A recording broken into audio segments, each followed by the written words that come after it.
क्या है? आज तक जितने भी नेता लोग हैं, जैसा कोई भी आया है तो आज तक हमारा कोई काम नहीं करा जी। और हमको ऐसा लगता है कि फारूक अहमद साहब हमारा काम करेंगे। अगर मुस्लिम समाज में भी देखा जाए तो सर जो एक लाइन है पार्टी की, जैसा प्रकाश अम्बेडकर साहब को आप देखेंगे तो वो जो है मुख्यमंत्री एकनाथ शिंदे से भी मिलते हैं, देवेंद्र फडणवीस। ऑडियो जंगल।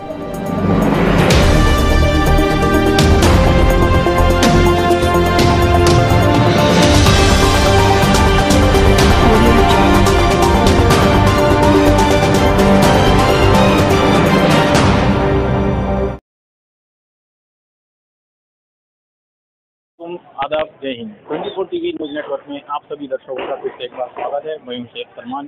चलिए जानते हैं आज की खबर। आज जो है हमारे कुछ लोग यहाँ मौजूद हैं, उनसे कुछ प्रतिक्रिया लेते हैं, इनका क्या कहना है इलेक्शन के बारे में और इनका मत क्या है। जैसा कि आप सभी को पता है, दक्षिण से सैयद मोइन फिरो और फारूक वंचित और यहाँ पर मोहन हम्बर्डे, ये तीनों लोग फाइनल में खड़े हुए हैं। अभी देखना है लोगों की प्रतिक्रिया क्या है और लोग कहां तक किसको लाइक करते हैं और किसको वोट देंगे और लोग कहां तक किसी को जिता के सकते हैं, इसके बारे में हम जानते हैं। जैसा कि आपको पता है भैया कि यहाँ पर कुछ इलेक्शन चल रहे हैं, सैयद मोइन के बारे में और कोई वंचित फारूक भाई के बारे में या हम्बर्डे के बारे में आपका मत किसको रहेगा इलेक्शन का वोट, या फिर उनके बारे में कुछ बताइए। हमारा जो मत है सिर्फ और सिर्फ एमआईएम करेंगे सैयद मोइन साहब जी, और उसके अलावा दूसरा किसी भी नहीं रहेगा। हमारा नहीं पूरे मुस्लिम एरिया का ये सैयद मोइन साहब को वोट रहेगा। उन जो पिछले कई सालों से काम कर रहे हैं, जिस तरह से कई फसादों में बच्चों की जमानत लेते हैं, और उसके अलावा जो नेरली का वाकया हुआ, मेडिसिन टोटल सारे उन्होंने, और उसके बाद गुस्ताख रसूल के खिलाफ सबसे पहले आवाज उठाने वाले सैयद मोइन थे। आज हम्बर्डे जो सेकुलर का नारा भर रहे हैं, उनके भाई खुद बीजेपी के टिकट से लोकसभा का इलेक्शन लड़ रहे हैं, तो क्या वजह से उनको वोट देंगे हम। और उसके बाद हमको जो है काम नहीं होना, हमको ना हमारे मुसलमानों के मसले मसाइल, रोड नाली, ये तो नगर सेवकों का गुत्ता है, उनको परसेंटेज देंगे। आज मुसलमानों के जो मसले मसाइल है उसमें आवाज़ उठाने वाली सिर्फ एक ही आवाज़ है, वो है सैयद मोइन। और हम उसी बुनियाद पे और हर काम में हमारे आगे आने वाले सिर्फ सैयद मोइन है।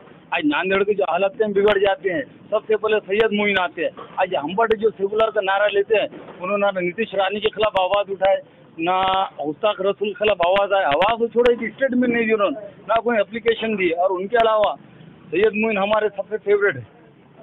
जी चाचा, जैसा आप बताइए कि आप किसको वोट करना चाहेंगे, आप किसको पसंद करते हैं? सैयद मोइन साहब को वोट देना चाहते हैं जी, और उन्हीं को हम चुन के लाएंगे।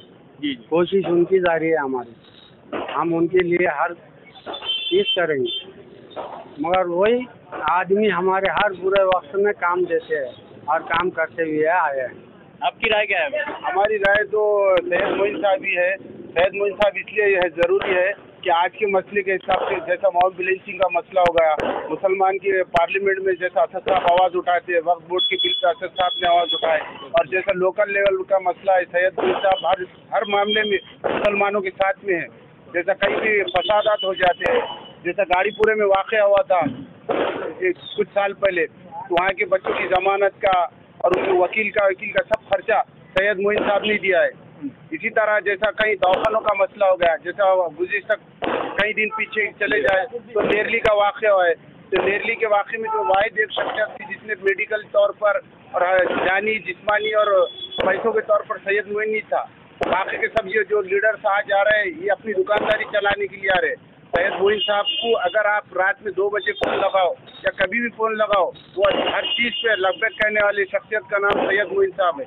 इसलिए हम सब पूरे महल्ले के लोगों ने, और जैसा गोविंदपुरा, नई मस्जिद, गनीमपुरा, हतई, करबला, सैयदान, यहाँ के तमाम नौजवान बुजुर्ग और सभी भाइयों का ये कहना है कि सैयद मोइन साहब को इस बार लाना है इंशाल्लाह। सैयद मोइन साहब को आप लाना चाह रहे हैं, इनके पीछे लाने के पीछे का मकसद, उनसे आपकी क्या मतलब ओपिनियन क्या रहेंगी, आपका एक्सपेक्टेशन क्या रहेगा एजुकेशन के हद तक या कोई और चीज़ के लिए? जैसा कि आप गुज़िश्ता कई दिनों से देखो, सैयद मोइन साहब का एजुकेशन में ये रहा है, जैसा कोई गरीब बच्चे हैं तो उनको पैसे देते हैं पढ़ने की कापी किताब के लिए, और जैसा पूरे एरिया में जैसा कहीं है, जैसा हम हमारे एरिया की बात बता रहे, जैसा कोई चीज़ की बच्चों की शादी का मसला हो या कोई डिलीवरी का मसला हो, दवाखाने का मसला हो, तो सैयद अच्छे बुरे वक्त में हर वक्त सैयद मोइन साहब काम में आते हैं।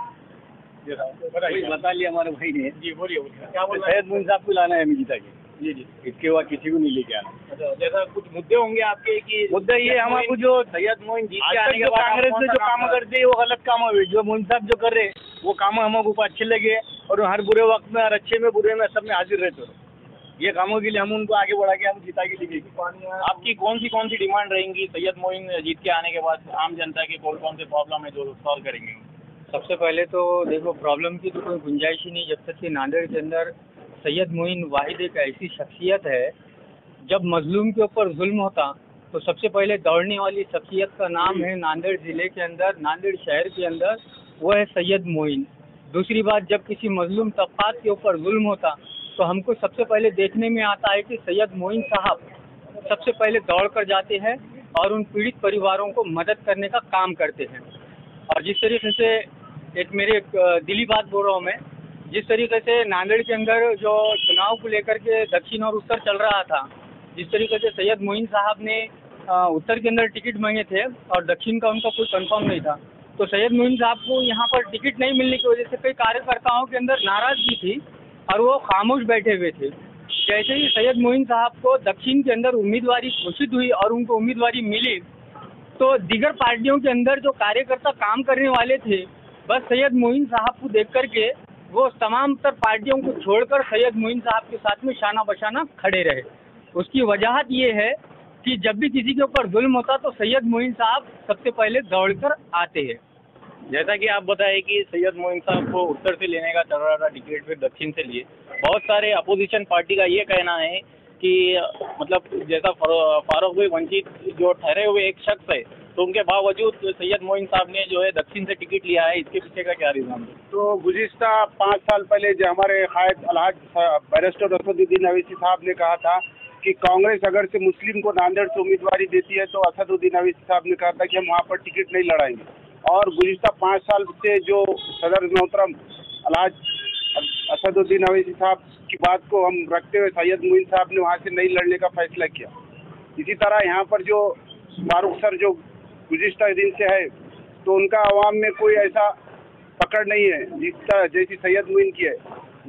विकल्प के तौर पर फारूक सर थे। आज जैसा सैयद मोइन साहब का नाम डिक्लेयर हुआ, तो जब से आप कहीं पर भी देखो, नांदेड़ का ओल्ड सिटी का माहौल हर जगह सैयद मोइन कह रहे हैं लोग। आपकी जो प्रतिक्रिया दीजिए फारूक सर के बारे में एक बात ये कहनी है कि सर का जो काम है वो एक विशिष्ट समाज को लेके आगे चलने के लिए है। जैसा कि अगर मुस्लिम समाज में भी देखा जाए तो सर जो एक लाइन है पार्टी की, जैसा प्रकाश अम्बेडकर साहब को आप देखेंगे तो वो जो है मुख्यमंत्री एकनाथ शिंदे से भी मिलते हैं, देवेंद्र फडणवीस से भी मिलते हैं और आगे जाके वो कांग्रेस के भी साथ में रहते हैं।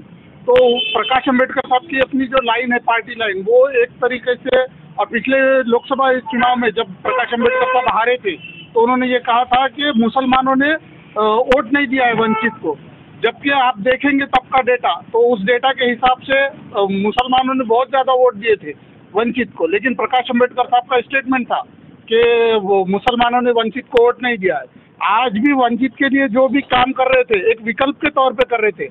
हमको कांग्रेस को वोट देना नहीं था और ना कांग्रेस ने पिछले 5 साल में हमारे लिए कोई विकास का काम किया है, खासकर मुस्लिम समाज के लिए। अगर मुस्लिम समाज के लिए कोई विकास का काम नहीं, आज की बात, दक्षिण के एक एमपी के लिए भाई एक ही घर में बीजेपी से लड़ रहा है और एक भाई जो है तो कांग्रेस से लड़ रहा है। दोनों भाई खुद के घर का वोट दिला सकते हैं क्या मोहनन्ना अमर अपने लोकसभा में वसंत चौहान के बेटे को, या वसंत चौहान का वोट जो है तो मोहनन्ना अमरडे के भाई जो है बड़े वाले, वो इनको दिला सकते हैं क्या, मोहन अमरडे को? तो दोनों घर में, एक ही घर में वोट दूसरे को नहीं दिला सकते कांग्रेस वाले, ये है। और वंचित का ऐसा है कि अभी फारूक सर जिस हिसाब से काम कर रहे हैं वो सिर्फ सोशल मीडिया पे और इससे ज़मीनी लेवल पे उनका कोई काम नहीं है। आते ही कि कुछ इलाके में यहाँ के लोगों की प्रतिक्रिया जानी है, और अगर आपको कुछ प्रतिक्रिया देना है तो हमारे जो है कमेंट बॉक्स में आप कमेंट कर सकते हैं। किसी को कुछ प्रतिक्रिया देना है, कोई इलाके का सर्वे करना है या फिर कोई लीडर्स के बारे में कुछ बाइट वगैरह लेना है तो आप कांटेक्ट कर सकते हैं। जैसा कि यहाँ कुछ नौजवान हैं और एक हमारे भाई से उनकी प्रतिक्रिया जानते हैं। सर बताइए, जैसा दक्षिण में जो है इलेक्शन चालू है, आप किसको वोट करना चाहेंगे? हम फारूक अहमद को वोट करिए। फारूक अहमद को वोट करने के पीछे का रीज़न क्या है? रीज़न, उन्होंने पढ़े लिखे हैं, असेंबली में आवाज़ उठा सकते हैं मुसलमानों की हक में। जी। दलितों के, वंचितों के हक में आवाज उठा सकते हैं और एजुकेटेड है, एजुकेशन पे काम करेंगे वो लोग जी और कर रहे हैं अभी। जी एजुकेशन पे परसों अवार्ड सेरेमनी हुई थी बहुत बड़ी, ओके आज तक कोई लीडर ने नहीं करा वो। ठीक है ना। जैसा कि आप बोल रहे एजुकेशन पे काम कर रहे हैं, तो अवाम को इस तरह की कोई एक्सेप्टेशन है क्या? उन्होंने जीत के आने के बाद आप कौन से काम बहुत कराएंगे? से एक्सपेक्टेशन है अवाम को, बेरोजगारी के मुद्दे हल करेंगे वो लोग, जी, समाजशाही मिल का मुद्दा उठाएंगे वो लोग, बहुत से ऐसी चीजें हैं। ये एक मुद्दा हो गया। बहुत सारे एजुकेशन पे किस तरह से काम कर सकते हैं? आपको लगता है जीत के आने के बाद आपकी जो उम्मीद है उनसे, कि आपकी उम्मीद पूरी आम जनता की उम्मीद पूरी होगी? बेशक पूरी करेंगे वो लोग, आपको लगता है उन्होंने जीत के आ सकते हैं इधर? बेशक जीत के आ सकते हैं। जो तो उनके अपोज में जो है बहुत सारे अपोजिशन पार्टीज है और टफ चल रही है पार्टी, इसके बारे में आपको क्या है बाकी? अब खड़े रहते, ये तो सबका संविधानिक हक है खड़े रहने का। इलेक्शन में खड़े रहते जाते, बहुत सी चीजें होती रहती है, इलेक्शन नहीं है। हर कोई, मैं भी खड़े रह सकता हूँ, आप भी खड़े रह सकते हैं। खड़े रहने से किसी को रोक नहीं सकते ना, काम बोलता है। तो एजुकेशन में वो काम करेंगे, आपको ऐसा लगता है? एजुकेशन में करेंगे, स्वास्थ्य में करेंगे, हर चीज। बेकारी वगैरह जो, हाँ, बेरोजगारी पे भी बहुत काम करेंगे उन्होंने। बाकी उनके मैनिफेस्टो में बेरोजगारी का सबसे बड़ा मुद्दा है। जी जी, आप जो दक्षिण में किसको वोट करना चाहेंगे? जी, हम फारूक अहमद साहब को वोट करना चाहेंगे। तो फारूक अहमद को वोट करने के पीछे आपका रीज़न क्या है? आज तक जितने भी नेता लोग जैसा कोई भी आया है तो आज तक हमारा कोई काम नहीं करा जी। और हमको ऐसा लगता है कि फारूक अहमद साहब हमारा काम करेंगे। वैसा तो अभी यहाँ पर जो है MIM के सैयद मोइन साहब भी है और यहाँ पर हम्बड़े साहब भी है। तो फारूक अहमद को ऐसा विशेष जो है आप जिताने का मकसद और वोट करने का मकसद इसके पीछे का बताइए। कारण तो ऐसा कुछ भी नहीं, आज तक जितने भी लीडर लोग आए सब वादे करके गए ले और ऐसा लगता है कि हमारे यहाँ से फारूक अहमद साहब काम करेंगे। आपको ऐसा लगता है कि फारूक अहमद आपके जो प्रॉब्लम रहेंगे या फिर आपकी जो भी डिमांड रहेंगी जीत के आने के बाद पूरा करेंगे? करेंगे इंशाल्लाह करेंगे। जैसा कि आपको पता है कि आम जनता है यहाँ पर और कुछ लोगों की प्रतिक्रिया जानते हैं। यहाँ पर और बहुत सारे लोग हैं, देखते हैं इधर। जी भाई, आपको पता है दक्षिण में कुछ इलेक्शन चालू है, इसके बारे में आप बताइए, आप किसको वोट करना चाहेंगे? फारूक अहमद को। यहाँ पर भी कुछ लोग बैठे हुए हैं, यहाँ कुछ चाचा वगैरह हैं, इनसे जानते हैं। दक्षिण में कुछ इलेक्शन है, उसके बारे में बताइए, आप किसको वोट करना चाहेंगे? भाई हमारे नजर तो फारूक अहमद भाई अच्छे। जी जी, हाँ, फारूक अहमद को वोट करने के पीछे का रीज़न क्या हो सकता है आपको? पढ़े फारूक लिखे, अहमद के रीज़न आपको क्या होंगे? पढ़े लिखे हर वक्त सामने आने वाले नहीं हो। वो जीत के आने के बाद आपकी कुछ डिमांड्स होंगी, वो उसको पूरा कर सकेंगे क्या वो लोग? बिल्कुल करेंगे। आप बताइए। फारूक अहमद साहब रहेंगे सर। फारूक अहमद साहब रहेंगे। जैसा और दो तीन पार्टीज है, उनको वोट नहीं करते हुए फारूक अहमद को करने के पीछे का रीज़न क्या हो सकता है? रीजन बोले तो जब हर जगह पे रेडी रहते हैं जी, जहाँ बोले वहाँ पे रेडी आ जा रहे हैं बोलते। आपके कुछ मुद्दे होंगे जो उसको पूरा करेंगे, वो आपको ऐसा लगता है इंशाल्लाह। क्या? अभी तो हमारा कोई मुद्दा नहीं है, अभी हमने कोई उनसे बात नहीं की, कुछ नहीं भी। अब हमारे इससे बोले हम नहीं, जीत के आने के बाद कुछ वो मुद्दे तो रहेंगे तो देखेंगे। उसको पूरा कर सकेंगे क्या फारूक अहमद? बोलेंगे, देखेंगे, शायद करे तो पूछेंगे ना। प्रतिक्रिया लिए थे तो बहुत सारे लोग बता रहे हैं कि फारूक अहमद यहाँ पर सबके जो है मुद्दों को सॉल्व करने की पूरी कोशिश करेंगे और यहाँ पर सभी का कहना है कि फारूक अहमद को जिता कर लाएंगे। जिता कर लाने के पीछे का रीज़न क्या है, ये बताइए मुझे। पढ़े लिखे हैं उन्होंने, एजुकेटेड है, अच्छे थे उन्होंने, पार्लियामेंट में जा सकते उन्होंने, बात कर सकते उन्होंने। जी, बाकी सब अनपढ़ है, कोई नहीं पढ़े वाले हैं। हम आम जनता का ओपिनियन ले रहे हैं। यहाँ पर भी कई नौजवान दिख रहे हैं, इनका ओपिनियन ले सकते हैं अपन। दक्षिण में किस तरह के लीडर्स को इन्हों पसंद करते हैं और किस तरह के लीडर को ये लोग है कि नहीं वोट देना चाहते हैं। भाई, जैसा कि आप मुझे ये बताइए कि अभी इलेक्शन है अभी दक्षिण एरिया का, आप किसको वोट करना चाहेंगे? हम फारूक अहमद साहब को देना चाहेंगे, उम्मीदवार देखना चाहेंगे। ये आप किसको देना चाहेंगे भाई? फारूक अहमद साहब। ये अब जैसा आप बता रहे हैं फारूक अहमद साहब को वोट देना चाह रहे हैं, फारूक अहमद को वोट देने का रीज़न क्या है इसके पीछे? काम ही अच्छा कर रहे हैं, सबको लेके चल रहे एक साथ। क्या बोले आप? काम ही अच्छा कर रहे, सबको लेके चल रहे एक साथ, जात पात नहीं देख रहे। आपको लगता है कि फारूक अहमद जीत के आ सकते हो?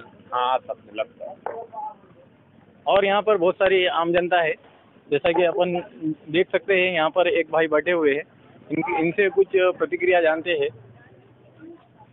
सर, जैसा आपको पता है कि दक्षिण में इलेक्शन चल रहे हैं, आप किसको पसंद करेंगे? हम फारूक अहमद साहब। फारूक अहमद को पसंद करने के पीछे का रीज़न क्या है आपको? वो जैसा जहाँ भी किसी की जो भी परेशान है तो उसके लिए पहले फौरन हाजिर हो जाते हो, किसी की परेशानी के लिए जो भी काम। तो फारूक अहमद जीत के आने के बाद फारूक अहमद से आपकी क्या उम्मीद है? अब उम्मीद तो कुछ ना कुछ तो करेंगे, निकालेंगे ना उन्हें। ठीक है, जैसा कि कुछ मुद्दे होते